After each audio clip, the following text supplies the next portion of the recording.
et je cours vers le but, fixé d'avance par mon Dieu, ça ne fait pas de doute.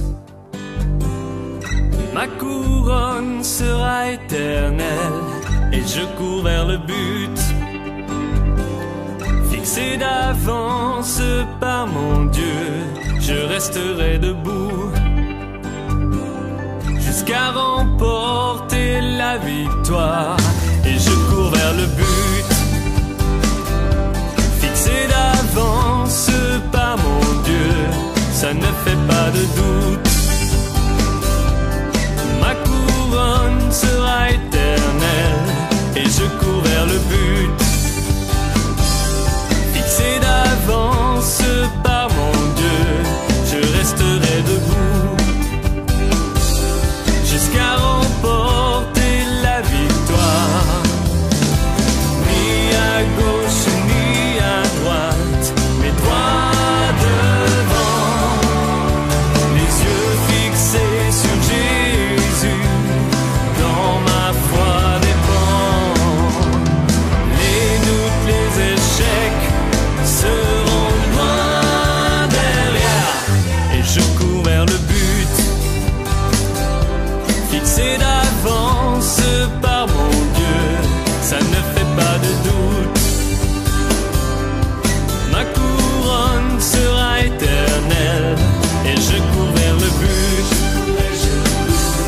fixé d'avance par mon Dieu, je resterai debout jusqu'à remporter la victoire. Mes pas seront affermis sur le sentier, car l'Éternel me prend la main et me dirige un pas après l'autre, plus près de la victoire. Et je cours vers le but, fixé d'avance par mon Dieu, ça ne fait pas de doute.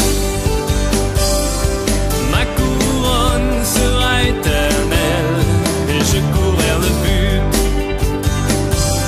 fixé d'avance par mon Dieu, je resterai debout jusqu'à remporter la victoire. Et je cours vers le but, fixé d'avance par mon Dieu, ça ne fait pas de doute. Ma couronne sera éternelle et je cours vers le but, fixé d'avance par mon Dieu, je resterai debout jusqu'à remporter la victoire. Et je cours vers le but, fixé d'avance par mon Dieu, ça ne fait pas de doute. Ma couronne sera éternelle et je cours vers le but, fixé d'avance par mon Dieu, je resterai debout jusqu'à remporter la victoire.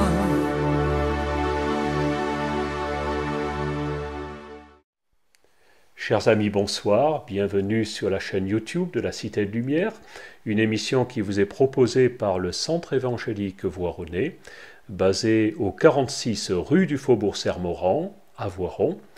Nous vous proposons des émissions, celle-ci en fait partie. Vous avez également une qui a lieu chaque vendredi soir, autour de 20h30. Et nous vous invitons également à chacun de nos offices du dimanche matin à 9h30. Vous pouvez y participer librement, spontanément et sans aucun engagement de votre part. Vous serez les uns et les autres toujours les bienvenus.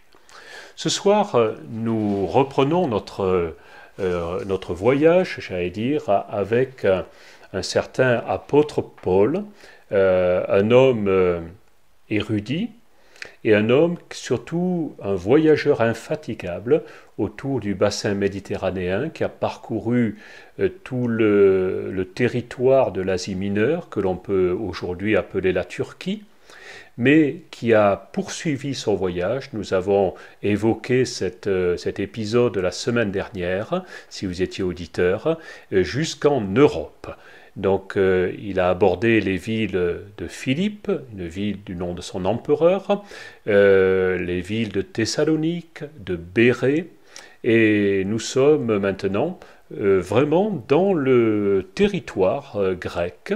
Dans la ville, nous allons arriver jusqu'à la ville d'Athènes. Athènes, une ville que beaucoup d'entre nous connaissent, non pas pour y être spécialement allés, mais pour en avoir entendu parler.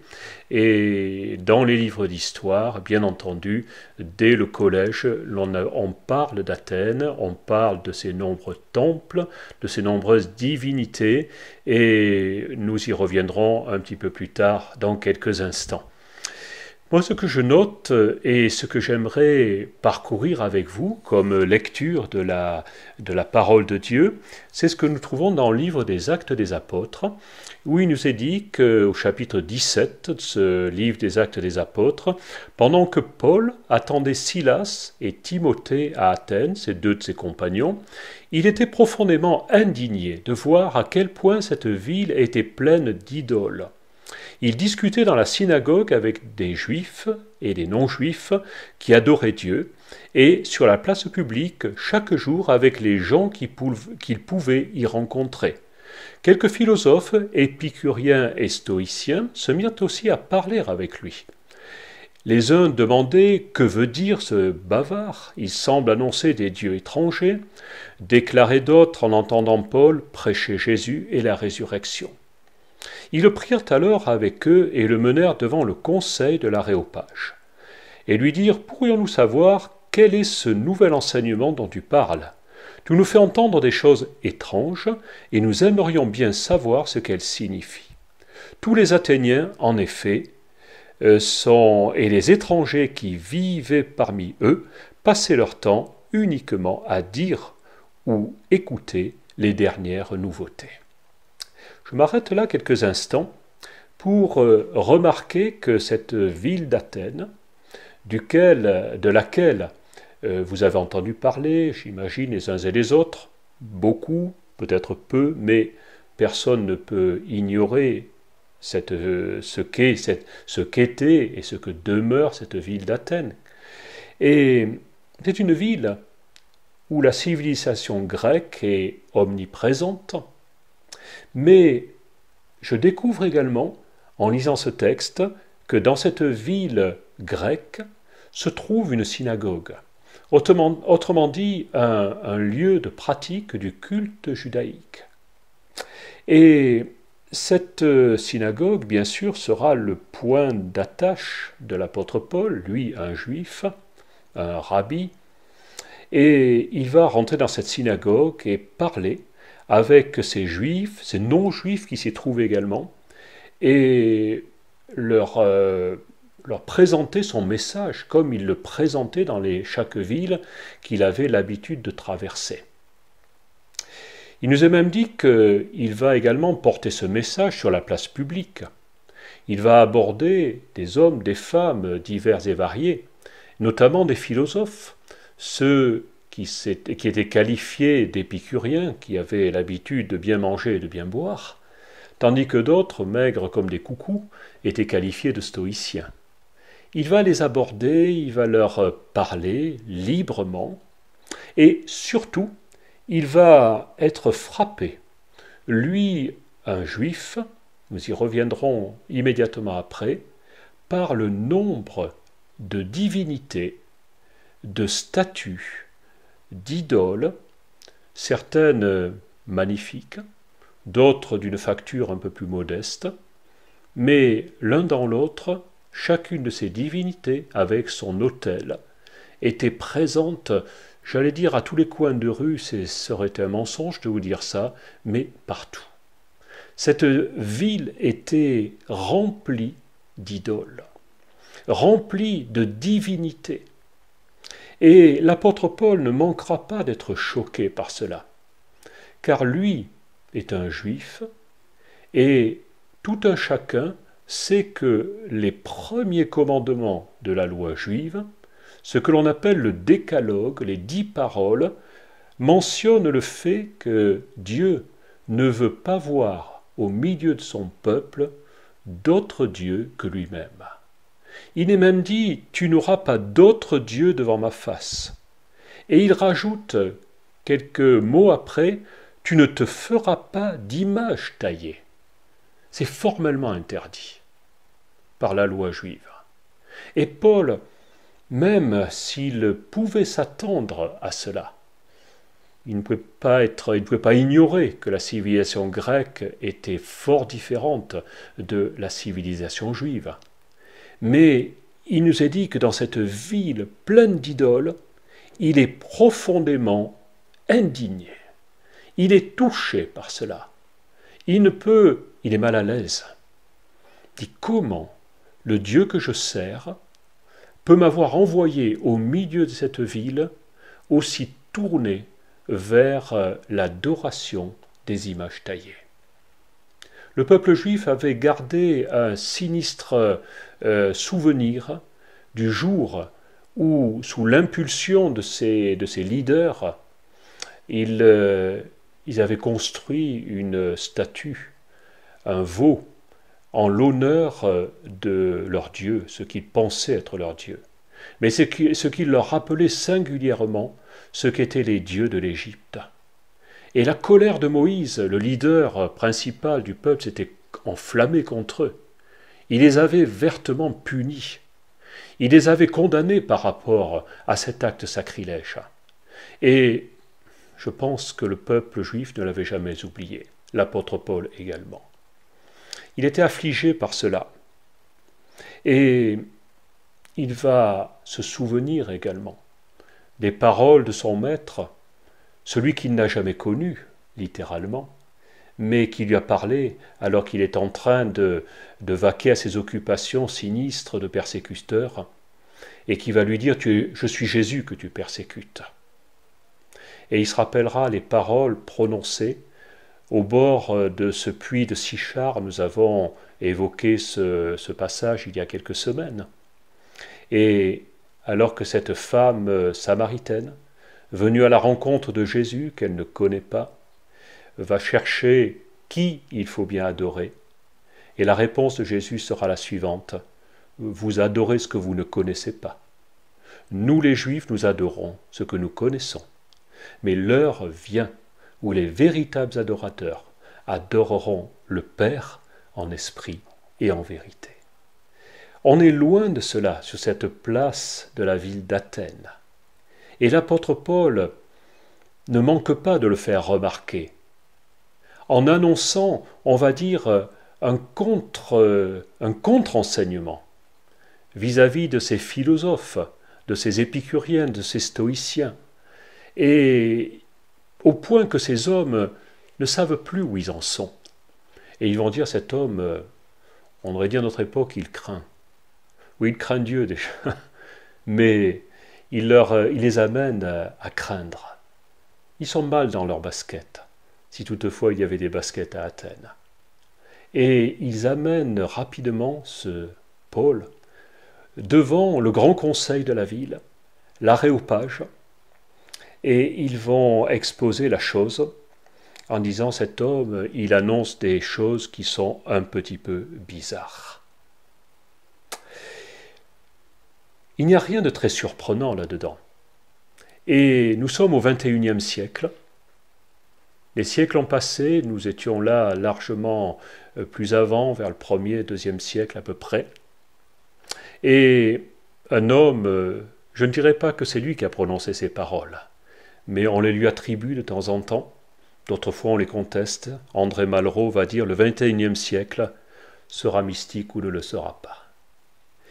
Et force est de constater que le siècle dans lequel nous vivons, ce XXIe siècle, même s'il a voulu s'affranchir de tout mysticisme et de toute croyance, mai 68 est passé par là, eh bien, force est de constater que nous sommes en train de revenir à beaucoup de mysticisme, beaucoup de croyances, au point que l'on ne se retrouve pas nécessairement dans chacune de ces croyances.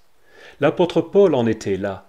Il disait « Comment puis-je me retrouver au milieu de tout ce qui est affiché de façon ostentatoire dans cette ville d'Athènes. Il y a des autels partout, il y a des divinités partout, je ne m'en sors pas. » Et même, il va aller un peu plus loin. Il va découvrir au milieu de cet amoncellement d'autels, un autel particulier.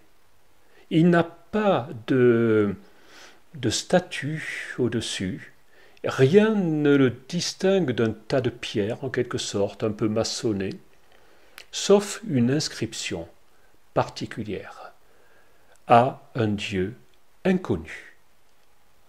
Et l'apôtre Paul va garder cette chose dans un coin de tête en disant « il faut que j'éclaircisse ce mystère ».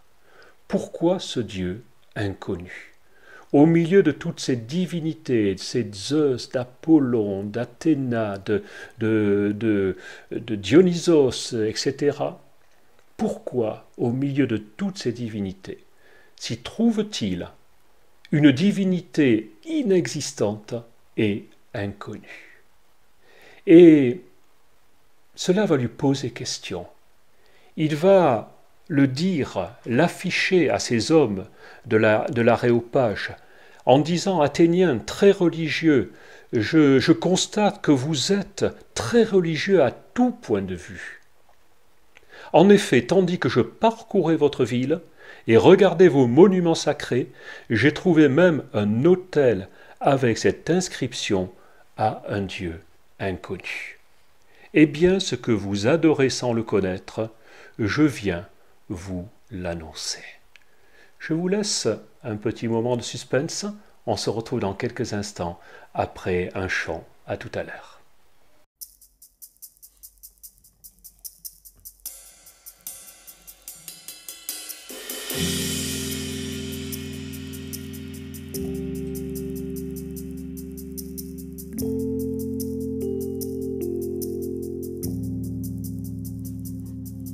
Je viens t'offrir, Seigneur,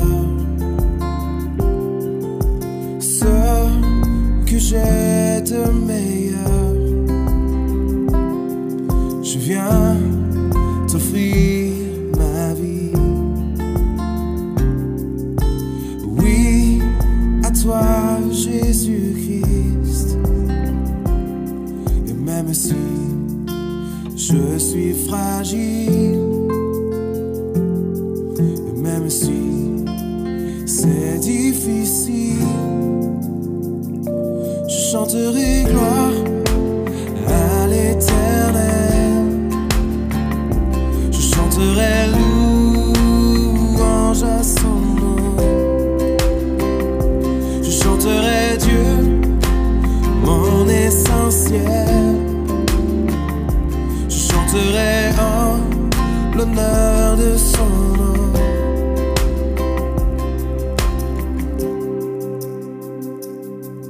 Je viens te dire, Seigneur, que tu es mon bonheur. Non, rien ne peut détruire notre bel avenir. Et même si je suis fragile,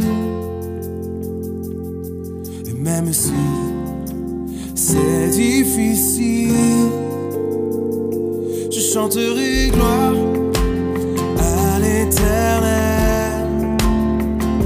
Je chanterai louange à son nom. Je chanterai Dieu, mon essentiel. Je chanterai en l'honneur de son nom.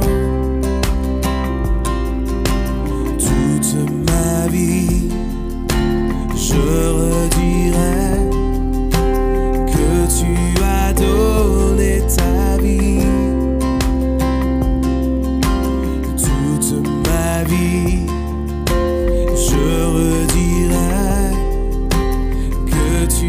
a payé le prix. Toute ma vie, je redirai que je ne vis que pour lui. Je chanterai gloire à l'Éternel. Je chanterai louange à son nom. Je chanterai Dieu, mon essentiel. Je chanterai en l'honneur de son nom.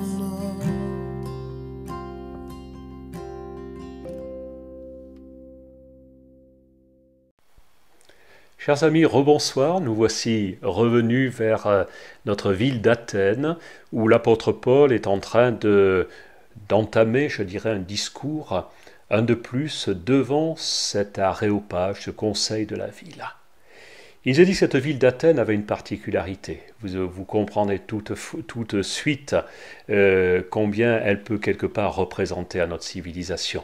Il nous a dit à un certain moment que tous les Athéniens et les étrangers qui vivaient parmi eux passaient leur temps uniquement à dire ou écouter les dernières nouvelles, les dernières nouveautés. C'était excusez-moi, le France Info de l'époque, ou le Athènes Info plus exactement. Et en cela, les choses ressemblaient fort à l'époque que nous vivons.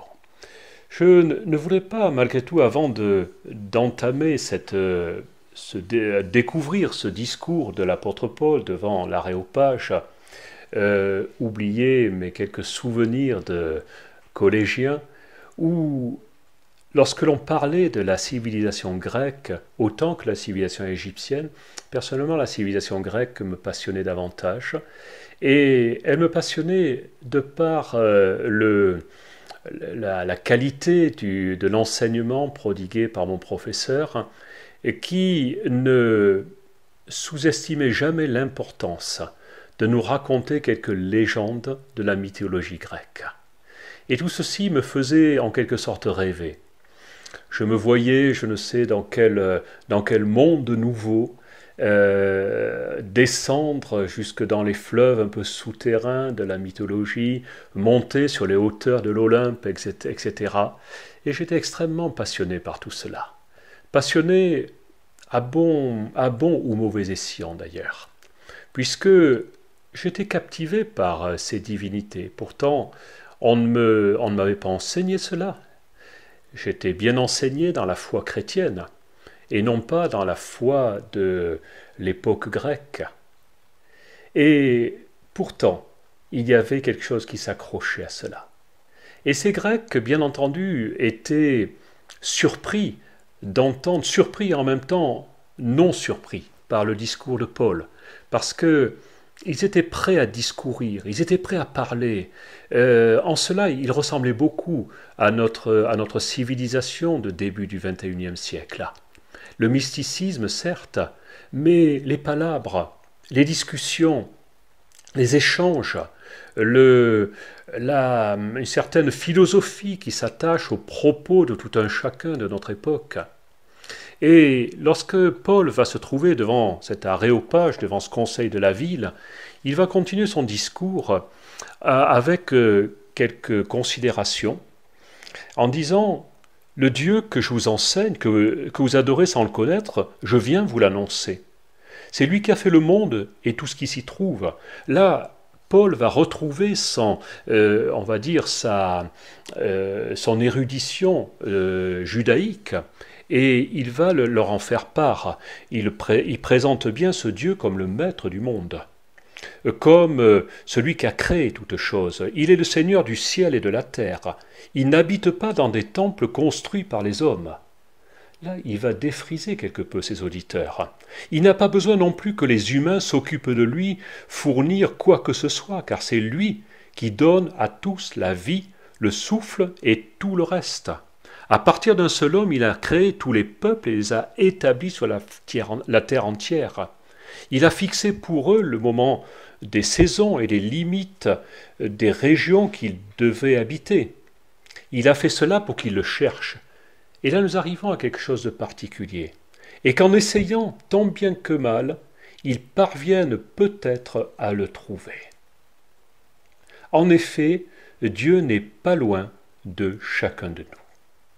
Je m'arrête là-dessus parce que il faut également savoir que l'histoire de cet autel à un Dieu inconnu a une histoire précisément. Cette histoire, en abrégé, est la suivante. La ville d'Athènes avait connu une épidémie un petit peu sans scrupule vis-à-vis de la ville. Une épidémie terrible, une épidémie de peste, c'est ainsi qu'on le qualifiait. À notre époque, on l'aurait peut-être qualifié d'un autre nom. Et cette épidémie décimait toute la population athénienne. On avait adoré tous les dieux qui étaient possibles d'adorer. On avait essayé d'en oublier aucun. Et malgré cela, l'épidémie se répandait encore plus vite que ce qu'elle n'avait commencé.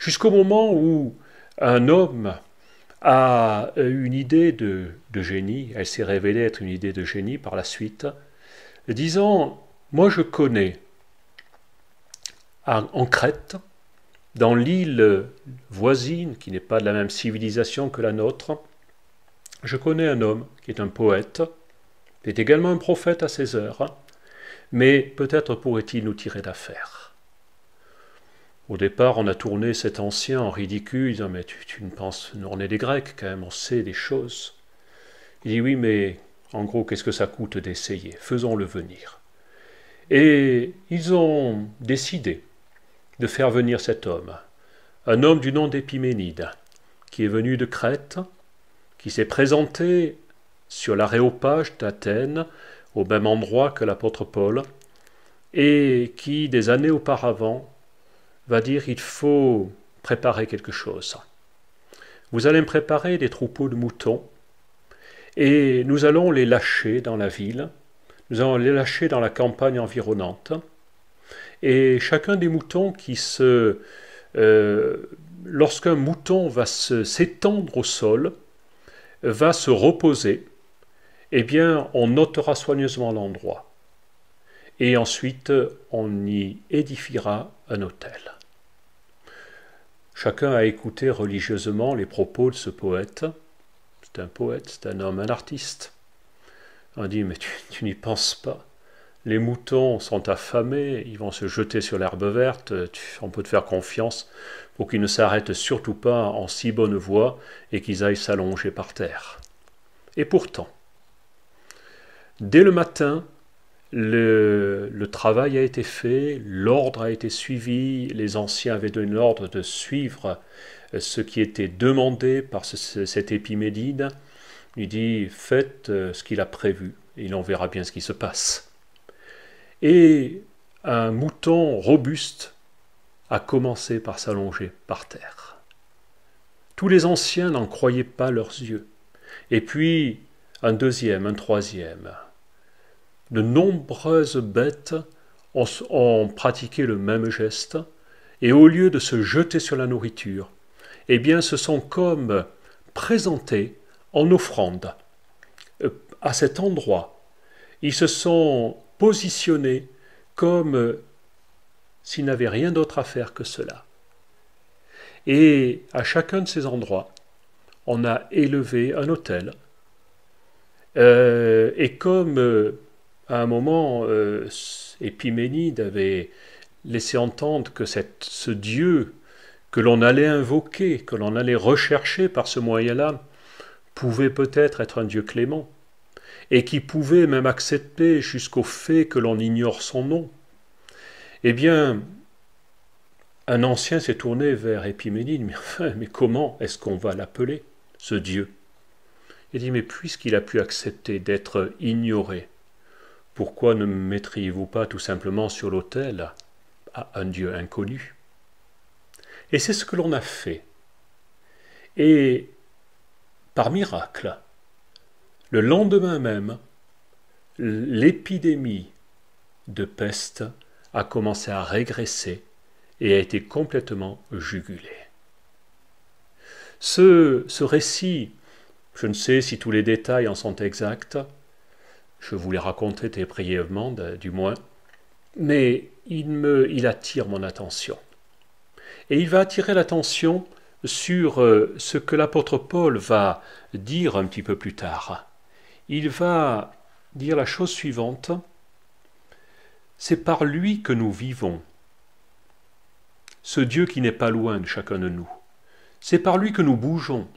C'est par lui que nous sommes.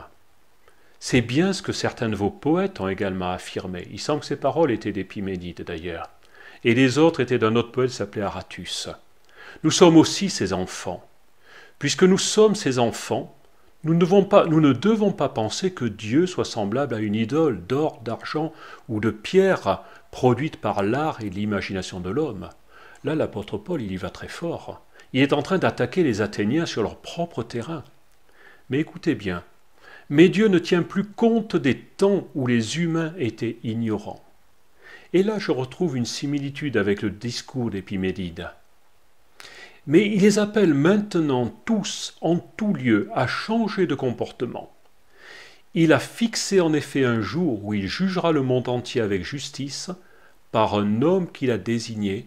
Il en a donné la preuve à tous en relevant cet homme d'entre les morts. Et là, on aborde un autre sujet. Nous n'aurons peut-être pas le temps de le traiter ce soir. Mais l'apôtre Paul va appeler ces Athéniens, ces hommes plus ou moins philosophes, on va dire plus ou moins, certains peut-être pas du tout parmi ces dirigeants, mais tournés au moins vers la philosophie et l'intelligence humaine. Il va leur dire, mais Dieu ne tient pas compte de vos temps d'ignorance. Et en cela, il nous parle de cet autel avec une inscription à un Dieu inconnu. Il nous parle de ces temps d'ignorance. Et je ne peux pas croire qu'au milieu de cet aréopage, personne n'ait fait le rapprochement avec le discours du poète crétois. Mais, ça y est, la peste, l'épidémie, la libération de ce fléau, l'édification de ces autels à un Dieu inconnu, ces brebis, ces moutons allongés comme des sacrifices qui n'attendaient qu'à être immolés sur ces autels. Voilà celui que ce discoureur de Paul est en train de nous annoncer. Et Paul va dire à ces Athéniens, eh bien c'est ce Dieu que je vous annonce. Celui qui ne tient pas compte de votre ignorance, celui qui ne tient pas compte de votre savoir-faire, vous l'avez oublié à la suite de ces sacrifices offerts pour avoir la guérison de cette peste tragique. Vous l'avez oublié en quelque sorte. Vous avez oublié qu'il n'habite pas dans des temples faits de main d'homme, mais que, aujourd'hui, il est près de chacun d'entre vous et qu'il vous appelle. Ce soir, c'est le même Dieu qui nous appelle. C'est le même Dieu qui nous parle et qui nous dit « Mais je ne suis pas loin de toi. Je suis là, à côté de toi. Je te parle par cet homme qui est là devant un écran. Je te parle par son moyen. Et je te dis « Mais est-ce que tu ne veux pas me faire de la place dans ta vie? Est-ce que je vais demeurer un Dieu inconnu pour toi? Ou alors est-ce que aujourd'hui je vais devenir ton Dieu, à toi, celui qui te parle, et celui qui veut que tu prennes un chemin, qui soit un chemin de repentance, un chemin où tu dises dans ma vie, j'ai pensé faire bien, mais quelque part ce soir je réalise qu'il y a certaines choses que j'ai fait faux, beaucoup de choses où j'ai fait faux, où j'ai peut-être fait tout faux, et où j'ai besoin de me repentir. Ce soir, c'est le message que Paul porte à ces Athéniens, et qui vous apporte également. Vous n'êtes pas sur la place d'Athènes, vous n'êtes pas sur l'Aréopage, mais vous êtes ce soir en présence du même Dieu. Je vous laisse avec lui, avec ce chant que nous allons écouter, et je vous donne rendez-vous à très bientôt en vous souhaitant une excellente soirée. Bonsoir à tous et à toutes.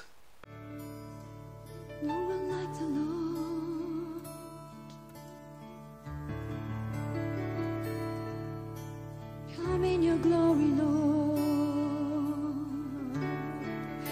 and fill this place.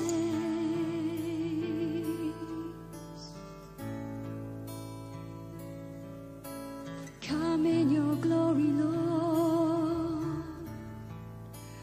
Fill this place.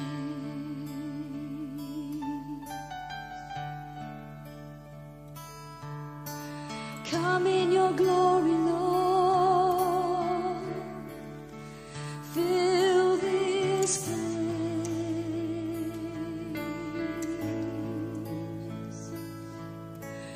Come in your glory, Lord. Fill this place.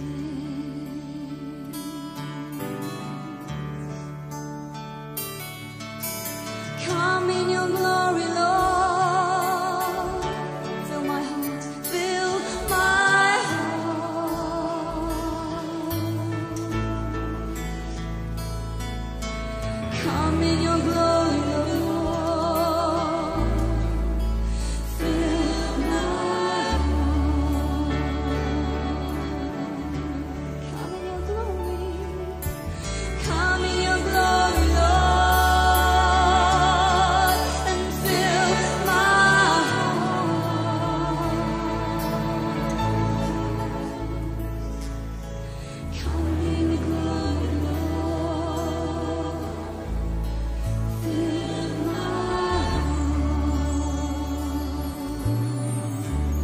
Sing in the Spirit tonight.